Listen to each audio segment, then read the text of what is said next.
j'espère que vous allez bien. Très contente aujourd'hui de vous retrouver pour un tutoriel maquillage pour les peaux grasses et ou acnéiques parce que c'est une vidéo qui m'a été demandée de nombreuses fois, donc j'avais super hâte de vous partager mes conseils et je me suis dit quel meilleur temps que le retour à l'école pour vous faire cette vidéo là. Alors je vous avais déjà fait un tutoriel maquillage simple et rapide, très naturel pour les adolescentes qui veulent commencer à apprendre à se maquiller. Je vais vous mettre le lien juste ici si vous l'avez pas vu parce que je crois que je l'ai sorti la semaine passée ou l'autre d'avant. Mais aujourd'hui ma vidéo c'est vraiment un spécial peau grasse et acnéique, donc si vous avez des boutons, je vais vous montrer comment on peut les cacher facilement avec du maquillage. Et même chose, si vous avez la peau qui a tendance à briller beaucoup, je vais vous montrer toutes les bonnes techniques et les bons produits à avoir pour vraiment stopper la brillance. Alors vous allez voir ma modèle dans quelques instants parce qu'évidemment j'ai pas fait le maquillage sur moi étant donné que j'ai une peau normale à tendance déshydratée. Je suis allée chercher quelqu'un qui avait vraiment une peau comme j'avais besoin aujourd'hui pour faire la démonstration. Je trouve que c'est assez convaincant et d'ailleurs Sarah était très contente de voir sa peau comme ça après. En passant, je la remercie d'être venue à mon studio parce que c'est pas tout le monde qui ose se montrer le visage complètement nu, pas de maquillage, donc bravo pour ton courage Sarah. Et sur ce, on va commencer le tutoriel tout de suite.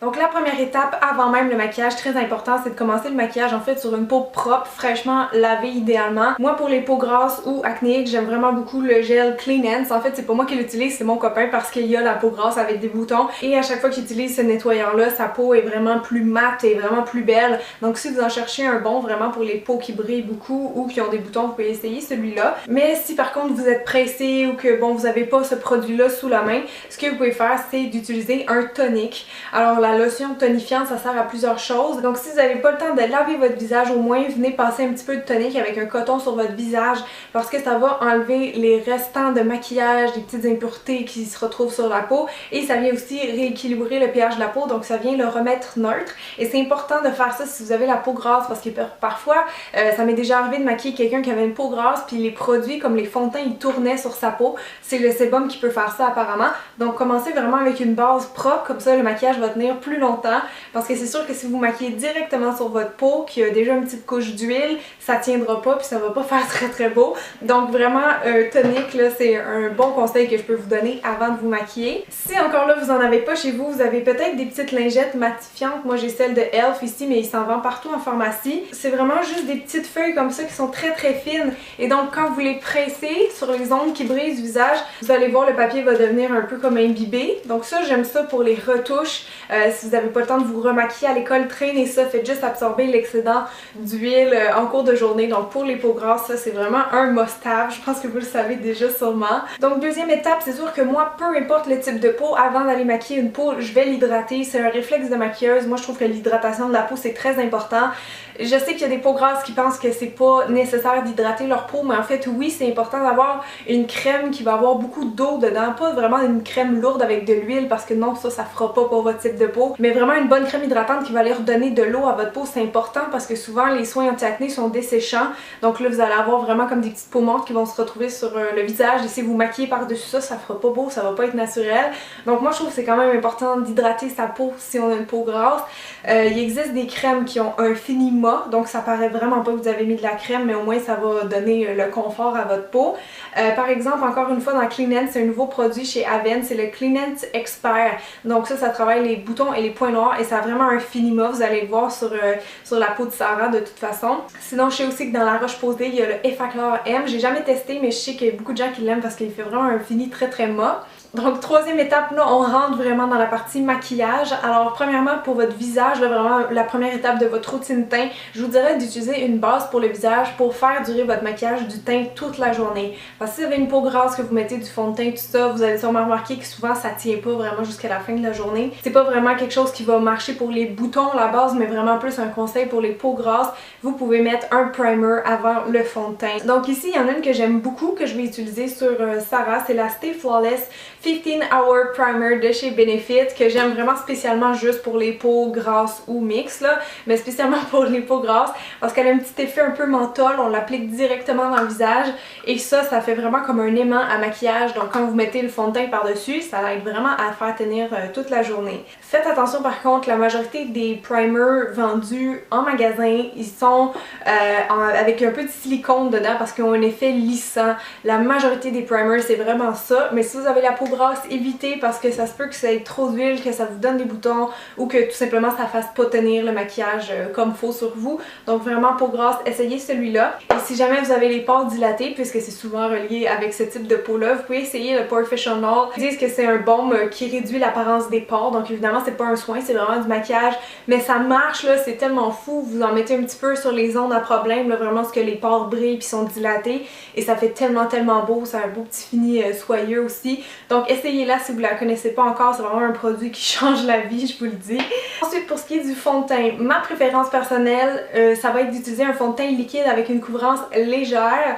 Pourquoi? Parce que souvent on a des endroits plus regroupés à certains endroits du visage, et si on vient directement avec un fond de teint couvrant qui est très épais, qui est lourd partout dans le visage, ben on se retrouve à cacher un peu les zones du visage qui sont belles ou ce que la peau est belle naturellement, puis ça fait pas naturel parce que on a vraiment l'impression de porter un masque. Et moi, le maquillage que je voulais faire aujourd'hui, c'est oui aller cacher les rougeurs, les boutons, la peau grasse, mais vraiment que ça ait l'air naturel. Donc c'était ça mon défi aujourd'hui. Donc pour ça, je vous dirais vraiment commencer partout avec un fond de teint liquide.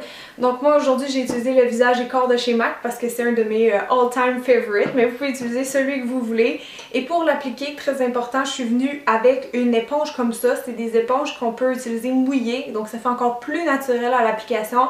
Et la technique c'est simple, vous avez juste à tapoter comme ça partout dans le visage. Donc quand vous tapotez, ça va vraiment comme construire un petit peu de la couvrance et ça va vraiment venir cacher tout ce qui est rougeur, boutons, etc.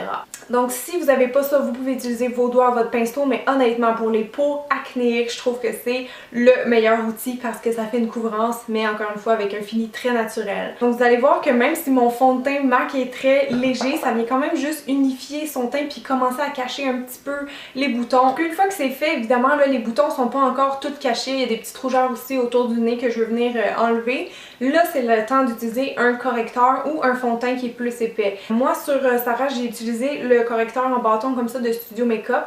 Je l'aime beaucoup parce qu'il est très couvrant, il est très opaque, mais il est pas trop gras, il est pas trop huileux, il a une texture un peu cireuse, donc je trouve qu'il accroche bien sur la peau puis qu'il tient bien. Pour l'appliquer, c'est sûr vous pourriez y aller directement puis fondre avec le doigt, mais je trouve que la meilleure technique pour faire vraiment une bonne couvrance des boutons naturels, c'est d'utiliser un petit pinceau rond synthétique. Donc je fais juste en prendre un peu avec mon pinceau comme ça, et la technique c'est que je viens buffer, ça c'est le terme en anglais, je sais pas en français comment on pourrait dire, mais vous faites juste comme un petit rond, vous effleurez le bouton, ça va commencer à le cacher tranquillement.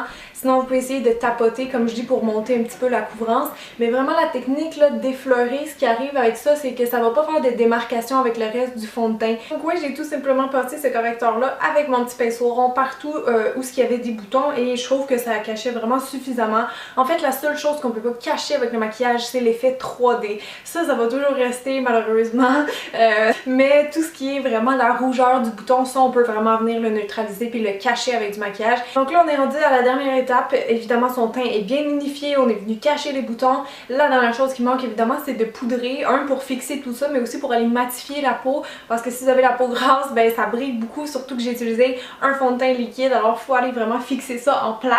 Alors vous avez le choix, vous pouvez utiliser une poudre libre qui fait très naturel et qui va bien fixer le maquillage, ou une poudre matifiante. Donc moi sur Sarah j'ai utilisé cette poudre là, c'est la Sexy Mama de chez The Balm qui se présente comme ci. Donc c'est une poudre qui est transparente sur la peau et qui matifie très bien, et ça je vais appliquer avec une petite houppette comme ça que vous pouvez trouver vraiment facilement en pharmacie, ça coûte rien, puis je trouve que c'est vraiment pratique à avoir si vous avez une peau qui a tendance à beaucoup briller, parce que j'ai l'impression qu'en prenant du produit avec ça puis en le tapotant sur la peau, ça vient vraiment très bien fixer le maquillage. C'est comme si vraiment on rentre dans la peau, donc pour matifier ça marche super bien les houpettes si vous avez une peau très grasse. Sinon, si vous avez la peau plus mixte ou qui brille pas à ce point-là, que c'est plus pour fixer le fond de teint sur les boutons, vous pouvez utiliser un petit pinceau rond comme ça. Donc vraiment n'importe quelle sorte, ça n'a pas d'importance là, mais vraiment un petit pinceau rond, c'est pratique à avoir parce que si vous poudrez votre visage avec un gros pinceau comme ça, les pinceaux vraiment traditionnels pour la poudre dans le fond, c'est pas bon parce que c'est tellement large que ça va diffuser beaucoup la poudre, vous n'allez pas vraiment matifier puis fixer en place.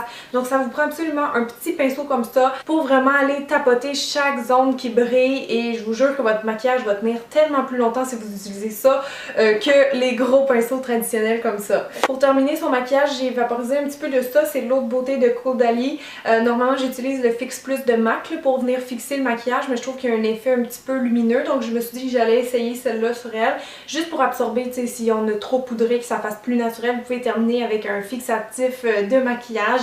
Vous en avez dans plusieurs marques là, comme Urban Decay et compagnie. Donc ça, c'est si vraiment vous voulez prolonger au maximum la tenue de votre maquillage, ben, vous pouvez terminer avec un petit spray comme ça.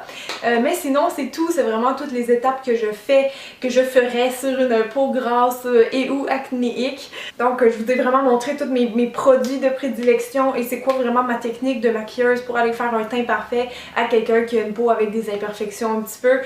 Donc voilà, je pense que c'est tout. Si jamais vous voulez avoir plus de conseils, rendez-vous sur mon blog. J'ai mis l'adresse dans la barre d'infos. Cliquez, je vais mettre plein d'autres astuces auxquelles je pense. Donc merci beaucoup d'avoir regardé la vidéo tout le monde. J'espère que vous allez la partager si vous, ça vous a aidé. Comme ça, on va pouvoir aider le plus de gens possible. Vive YouTube, vive les médias sociaux.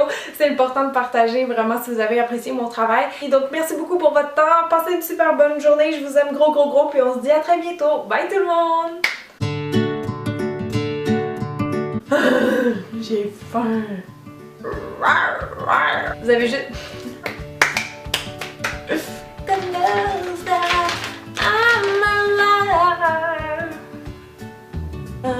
Every day, it's Saturday night. Jaco, tu viens-tu dans la vidéo, mon chat? Oh mon beau chaton d'amour, tout endormi. Oh, c'était cute. Oh, t'étais doux, tout chaud. Oh, t'étais ma fille. Oh, t'es fatiguée. Oh, t'es un petit bébé. Oh, t'es un petit bébé fatigué. Pauvre bébé chat, viens, on va aller se coucher. Bye tout le monde, nous on s'en va faire la sieste. Bye bye.